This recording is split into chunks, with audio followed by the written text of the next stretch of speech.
চিংড়ি মাছের রসা। চিংড়ি মাছটা ধুয়ে পরিষ্কার করে নুন হলুদ মাখিয়ে নেব। এরপর সরষের তেলে জিরে, শুকনো লঙ্কা, পেঁয়াজ কুচি, পেঁয়াজটা একটু ভেজে আদা রসুন কাঁচা লঙ্কা, গরম মশলা বাটা, টমেটো, হলুদ গুঁড়ো, জিরে ধনে গুঁড়ো দিয়ে মশলাটি একটু ভেজে নেব।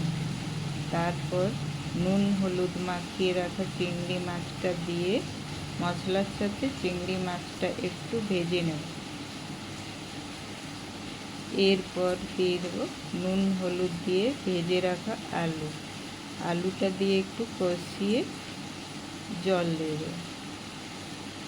জল দিয়ে নাড়াচাড়া করে ঢাকা দিয়ে আলুটা সিদ্ধ হওয়া পর্যন্ত রান্না করব। পরিমাণ মতো আর একটু নুন দিয়ে কিছুক্ষণ পর ঝোলটা একটু কমে এলে